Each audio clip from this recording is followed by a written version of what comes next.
Habit number 3 of effective researchers is that we should practice our research like we practice golf. Practice our research writing like we practice golf.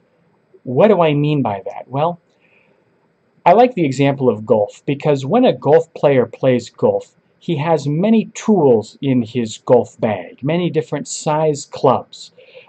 One club is from far away from the hole, one is for very close to the hole, one is for the tall grass, another one is for the sand. He uses the club that will best help him in the situation that he is in. When we write, we also need to think about writing not as a single game or a single tool, but as a series of many little tools.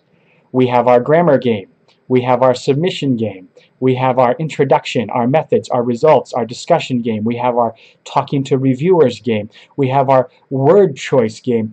When we separate writing into small parts, then we can focus on our weakness. We can find the point where we are losing points in our game and practice that to improve.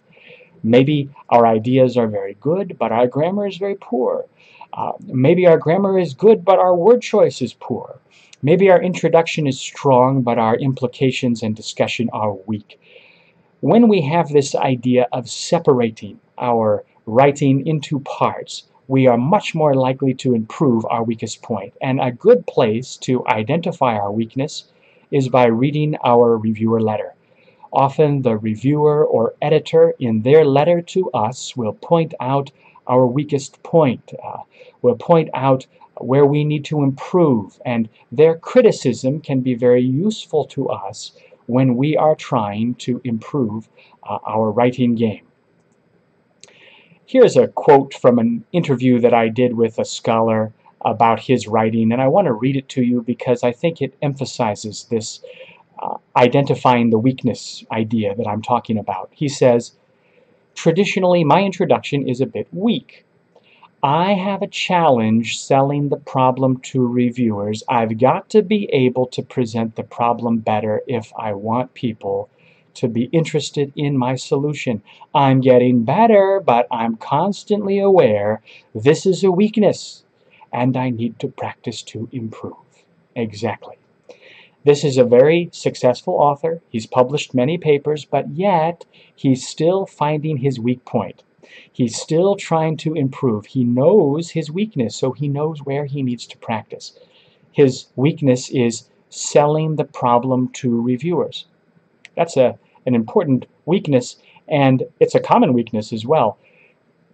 Often in our introduction, when we introduce the problem, if we do not introduce the problem well, nobody will be interested in our solution.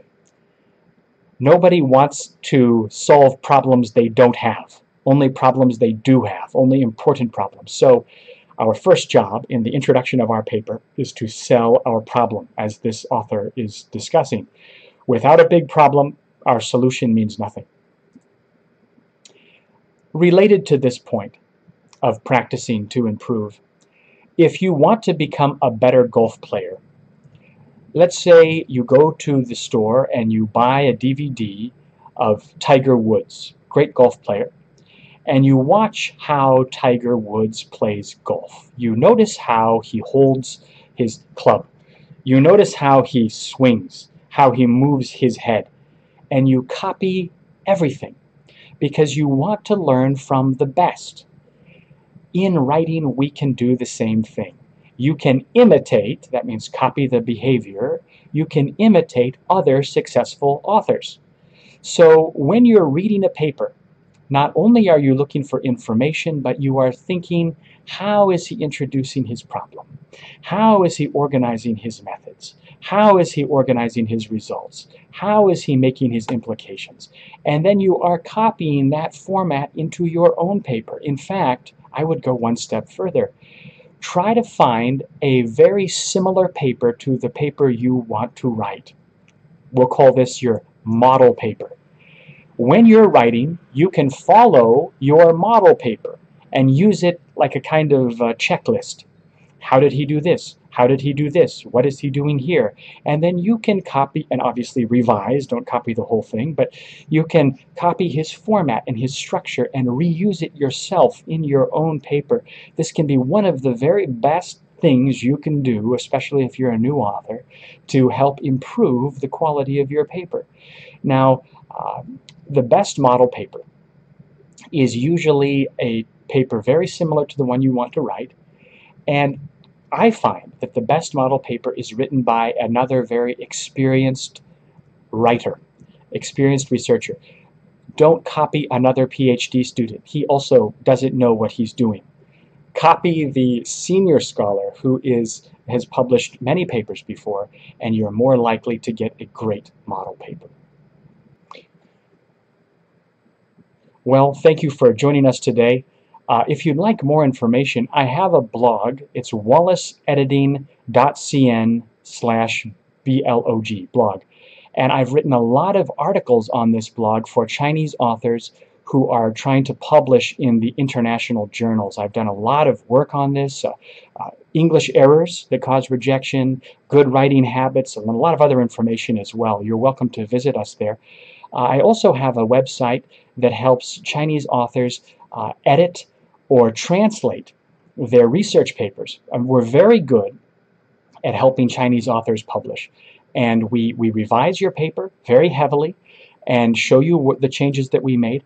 And we also write comments to you about how we think you can improve your paper. And if you have any questions about what we've done, you can email us back and forth and we can answer those questions.